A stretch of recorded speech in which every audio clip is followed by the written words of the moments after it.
Test 7, Section 1. You will hear a woman called Tanya talking to her friend called Simon, who lives abroad. Tanya is planning to visit Simon. First, you have some time to look at questions 1 to 4.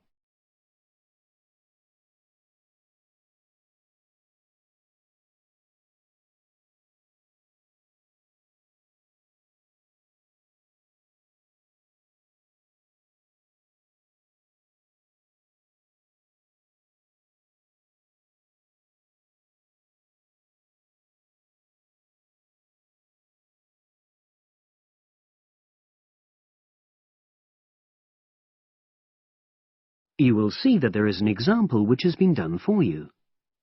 On this occasion only, the conversation relating to this will be played first.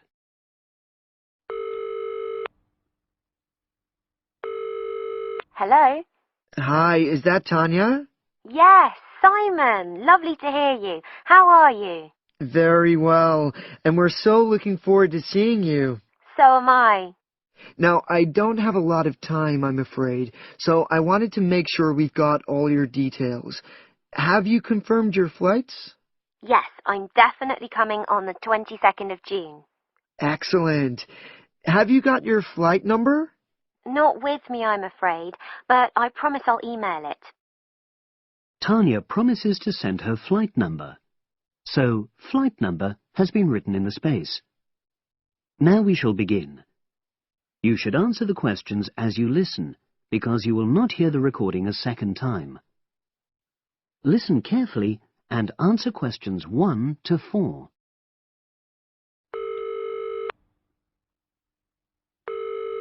Hello? Hi, is that Tanya? Yes, Simon. Lovely to hear you. How are you? Very well, and we're so looking forward to seeing you. So am I.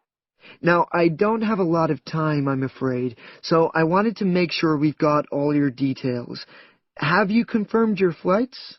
Yes, I'm definitely coming on the 22nd of June. Excellent. Have you got your flight number? Not with me, I'm afraid, but I promise I'll email it. Let me make a note of all this. Yes, do, because one of us will try to come and collect you from the airport if we can. I presume you'll be coming into Terminal 1? I don't know. I'll have to find out which one it is. Yes, you must. We don't want to be waiting at the wrong one. But hang on, I'll be arriving at about lunchtime, and that'll mean you have to take time off work to pick me up. You really mustn't do that. Look, we're not all that busy at work, and if there's a problem, I can text you when you arrive, and you can take a taxi. Okay. There's a really good company called Pantera. Can you spell that? It's Pantera. They have a stand at the airport. You can't miss it, and they're really reliable. Great, thanks. How far are you from the airport? About 40 minutes. And you're near the city centre, aren't you? We're east of it, actually. Don't tell the driver city centre because you'll really get caught up in traffic. Okay, and I'll make sure I carry your address with me. Now, have you got my mobile, cell phone number? Yes, you sent it last month. But I tell you what, I don't think I've got yours. I'd better have it now, just in case. Okay, and I changed it recently anyway. Ready? It's 07765 328 411. Before you hear the rest of the conversation, you have some time to look at questions 5 to 10.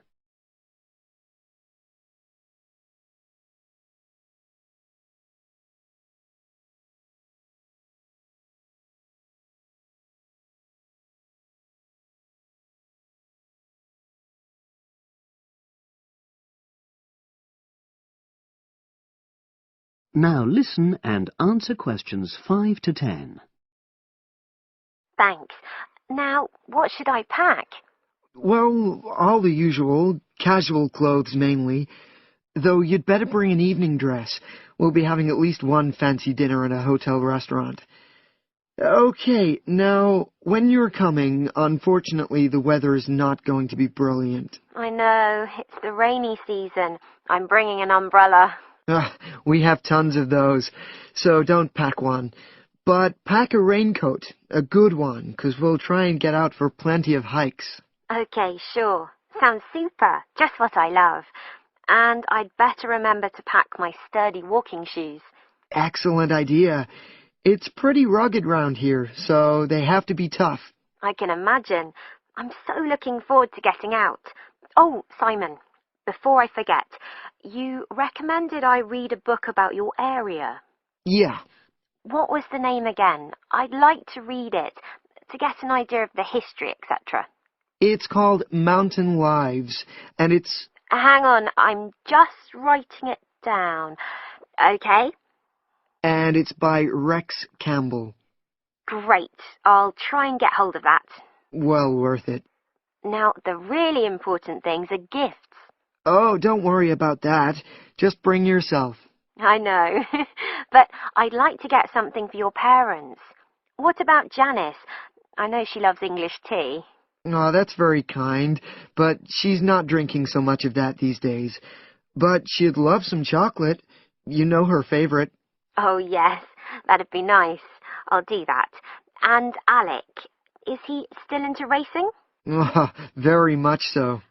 I was thinking of bringing a calendar, you know, with horse racing pictures. What a good idea. He'd love that. Great. So that's about it, I think. Yes, I think so. So you'll send me your number again? That is the end of section 1. You now have half a minute to check your answers.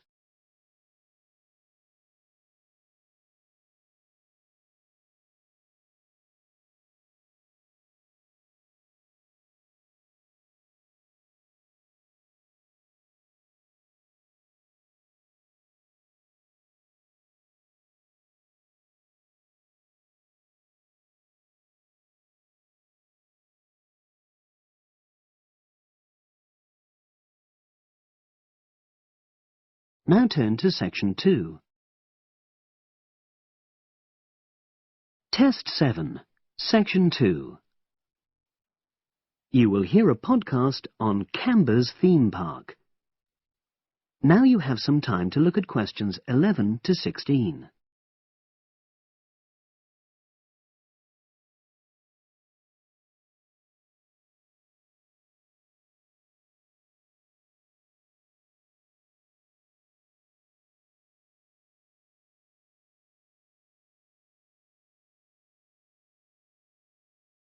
Now listen and answer questions 11 to 16. Welcome to Canberra's Park podcast. In the next few minutes, I'll tell you a little about the park and the amazing things we have to offer.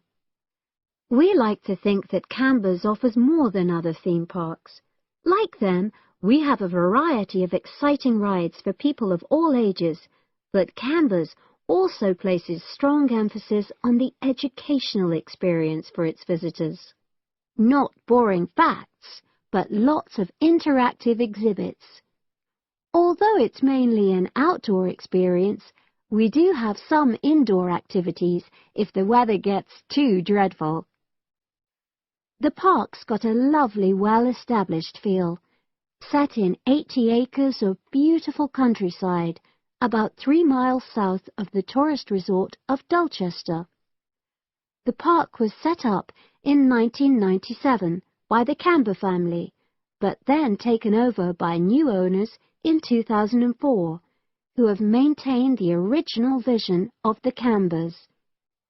It has lots of old trees, hundreds of flower beds, and a gorgeous lake. Canberra's has over 45 different rides, exhibits, and arcades. All but one of these is free once you've paid your entrance fee. We charge a small fee for our newest ride to reduce the length of the queues. You don't pay anything for parking. A family ticket for a family of 4 works out at about £8 per person, which is amazing value. Full details of current prices are shown on our website, along with full details of rides, etc., and directions for getting to us. We also have a number of special offers. For example, if you live locally, why not join our Adventurers Club, which entitles you to 50% off ticket prices all year round, and a special lane for all rides and exhibits, which means you don't have to wait to get into any part of the park. See the Offers tab on the website. We've recently added a number of new exhibits to the park, and we're particularly proud of our Future Farm Zone, which houses over 20 different species of animals, from chipmunks to dairy cows. The emphasis is on getting near to the animals. All of them can be petted, and you can buy food for feeding the animals. Many of our younger visitors say that this is the high point of their visit. And speaking of food, don't let the animals have all the fun. We have a total of 7 different catering outlets on the site. We're open 10 to 5:30 all year round, and cold drinks and snacks can be bought at any time during opening hours. And hot food is available most of the day in the Hungry Horse Cafe from 11 until 5, just half an hour before closing time.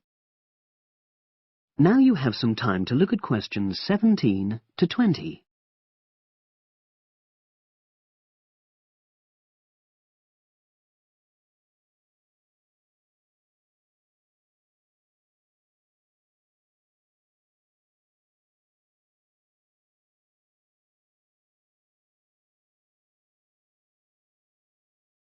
Now listen and answer questions 17 to 20. Now we want all our visitors to have an exciting time when they come to the park, but our first priority must be safety.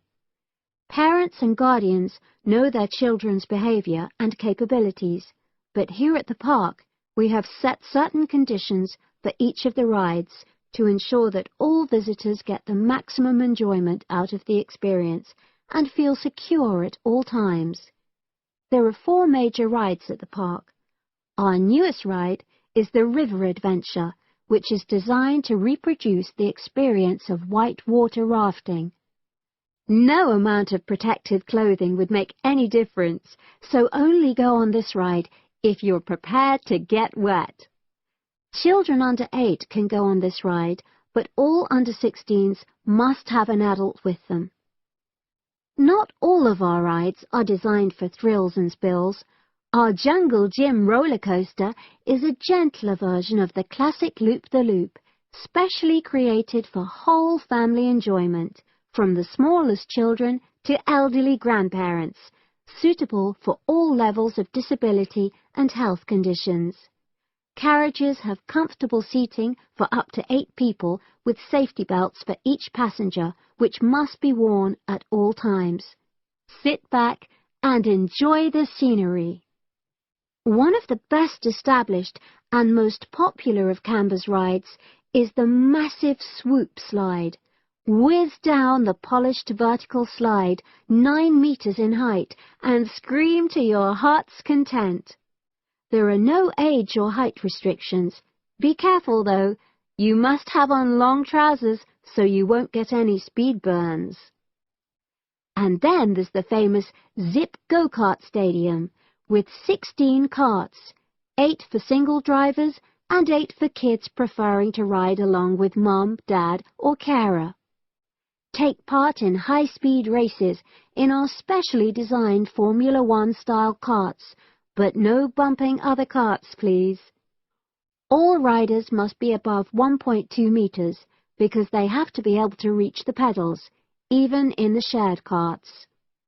Full details of all safety features are available on our website at www.canberraspark.com. So come and make a day of it at Canberra's theme park. That is the end of section 2. You now have half a minute to check your answers.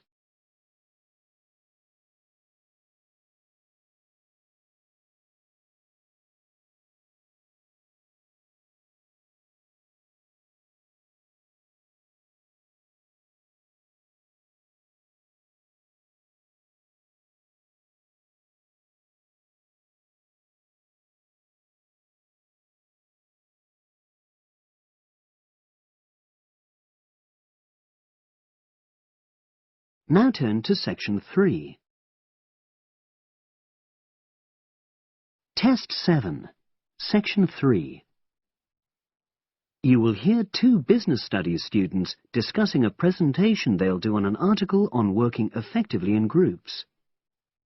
First, you have some time to look at questions 21 to 26.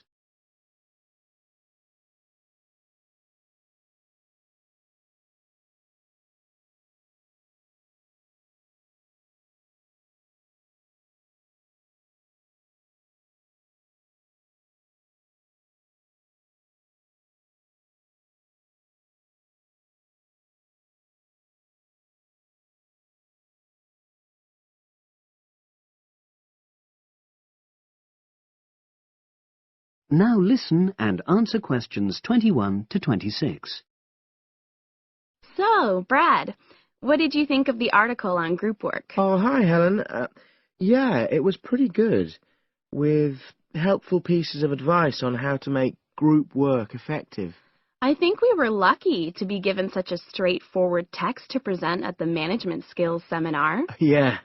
Actually, shall we discuss it now? Have you got time? Sure, it's only a 10-minute presentation, so we just need to explain and then give our views on the main points raised in the article.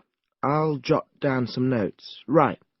So, there are 3 main sections. I suggest we start with listening. Yeah, effective listening in groups, because it's not something that's frequently covered on courses in our field. No, and we should say that in the presentation. Yeah, and also effective listening's pretty simple, you know. I don't think it's hard to learn. Well, people think it's easy, but in my experience, most of us tend to be very lazy listeners. Okay, I wouldn't argue with that. Something I do think we should emphasize is the power of the listener's posture, gestures, etc., in making speakers feel respected. Not that you're just waiting for them to finish before jumping in with your own ideas. Uh-huh. Okay, right. The next section is on goal setting. Let's make sure we're clear what the article says on this. Yeah. Well, firstly, it says that all group members must be given time to explain their own goals. That's it, yeah. And then, did it say that the whole group should agree on common goals? That's a bit too strong. It's more that everyone's agendas should be equally acceptable. But it does say that goals have to be realistic, you know. Achievable within a particular time? You've got it. That's really what the article's saying. There isn't really any point in having ideals if group members know they won't come to anything within a reasonable period. So, I think a summary covering those points will be enough for that part of the presentation, don't you? Yep. Now, the last section is about conflict resolution. Actually, I thought it was the worst part of the article. Me too. I don't think it went into sufficient detail on the issue. Actually, I thought it devoted too much space to it, but that it was all rather boring, you know? It didn't mention some of the more radical theories. Absolutely. I found that really irritating. Right, and also I think it could have said more about conflict sometimes being healthy in groups. Absolutely. It just mentioned rather glibly about how we should avoid thinking of winners and losers, and that quick resolution of conflict is always desirable. Without explaining what these terms mean? Well, it gives quite detailed definitions, but doesn't develop a proper argument. Right. So, for the presentation, I think we just give some definitions and then explain what we felt were the weaknesses in the article's treatment of conflict resolution. Yeah, good. Now you have some time to look at questions 27 to 30.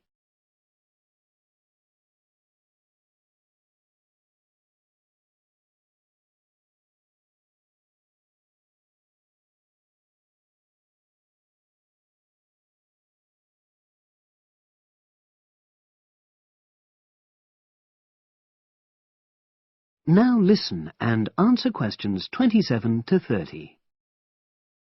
So, let's think about what we have to prepare for the actual presentation.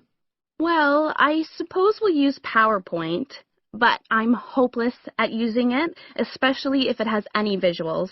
I really have to look into doing a course on it because I know I'll need it in the future. Don't worry, I'm quite happy using PowerPoint, and I'll put it together when everything else is ready. That's a relief. But yes, do that later. Okay. Now, I heard the tutor saying we have to include some well-chosen quotations from the article. I'm not sure if we do. I'll email him to find out. No need, I can just have a look at the specs he gave us when he set the task. That'll be quicker. But the tutor definitely said we have to prepare a handout to go with the talk. I'm not really sure how we do that. Sarah did one last year. Who's she? She's doing the same option as me on marketing. I'll ask her advice on what to include. Great. So that just leaves the bibliography at the end. I suppose it'll mainly be articles. Yeah. So we'll just look on the web, and we can leave that till later. But we've been advised against that. Well, we could have a look through some journals in the library. I think we should start by looking through module handbooks. I think that'll give us some good leads. Yeah, you're probably right. So, that's all the topics. That is the end of section 3. You now have half a minute to check your answers.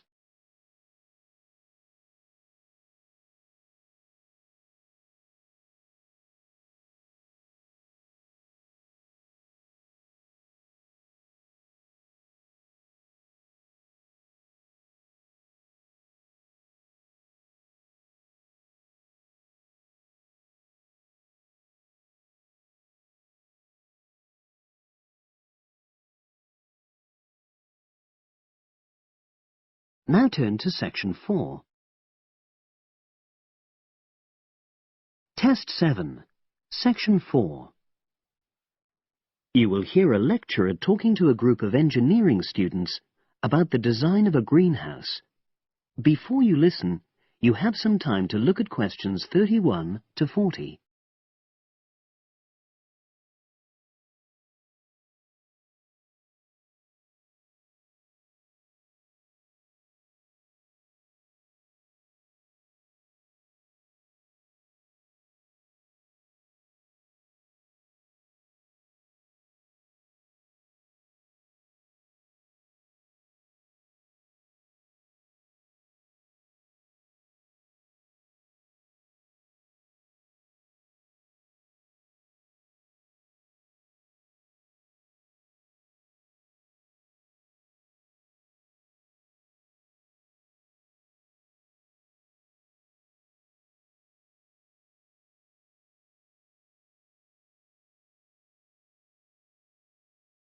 Now listen and answer questions 31 to 40.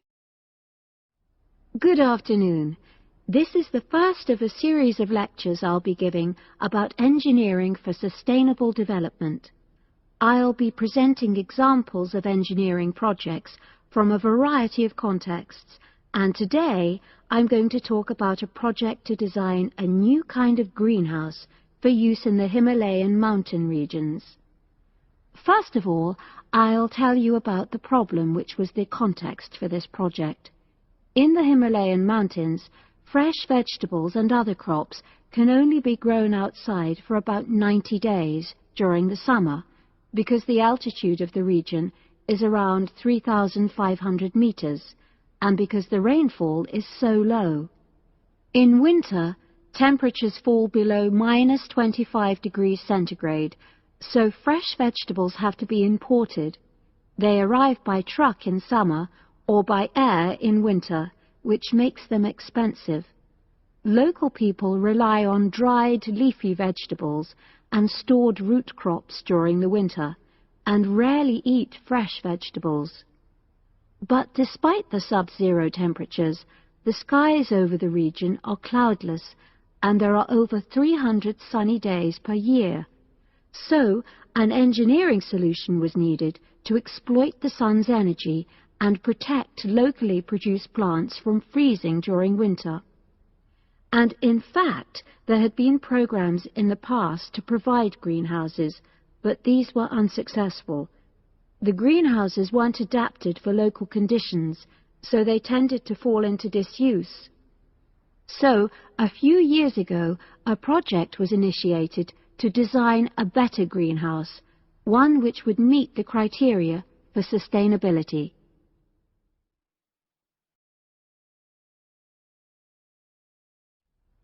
So, what are the criteria for sustainability? Well, first of all, the new greenhouse is designed to be relatively simple, so construction is cheap. Locally available materials are used wherever possible. The walls are generally constructed of mud bricks, made locally, although in areas of high snowfall, more resilient walls of stone are needed. Rammed earth is also used. The main roof is generally made from locally available poplar wood, with water-resistant local grass for the covering. In addition, the construction and maintenance of the greenhouse is done by local craftsmen, so local stonemasons are employed to build the greenhouse walls, and specialized training is provided for them wherever necessary. Then, the greenhouse is designed to run on solar power alone. There's no supplementary heating. And lastly, families are selected to own one of the new greenhouses with great care. They have to have a site which is suitable for constructing it on. They also have to be keen to make a success of using it, and also to share the produce with the wider community through sale or barter. Potential owners are taken to see existing greenhouses before they make a final decision about having one. So, those are the features which make the project sustainable. And now, I'll briefly describe the design of the greenhouse. The greenhouses are orientated very carefully along an east-west axis, so that there's a long south-facing side. The transparent cover on the south-facing side is made from a heavy-duty polythene, which should last for at least 5 years. On the inside of the greenhouse, the walls are painted. The rear and west-facing walls are black to improve heat absorption, but the east-facing wall is white to reflect the morning sunlight onto the crops inside. Finally, there's a door in the wall at one end, and vents are incorporated into the roof, the door, and the wall at the other end, to enable control of humidity and prevent overheating. I'll turn now to the benefits which have resulted from the introduction of these new greenhouses. These benefits are of various kinds, but for now I'll just mention the social benefits. First of all, people who own a greenhouse gain social standing in their communities because they provide vegetables for the wider community, for regular consumption as well as for festivals, and they also earn income. Secondly, because in rural areas it is women who usually grow the food, the greenhouses have increased their opportunities. They bring the benefits of improved nutrition and increased family income from the sale of surplus produce. And thirdly, as a result of their improved financial position, some families can now afford to educate their children for the first time.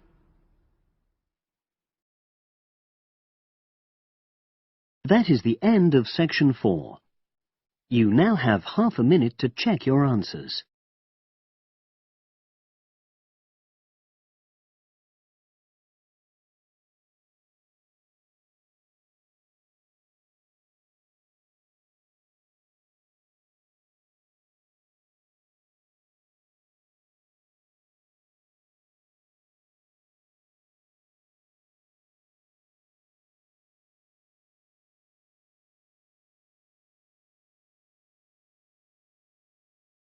That is the end of the listening test. You now have 10 minutes to transfer your answers to the separate answer sheet. Copyright Pearson Education Limited 2011.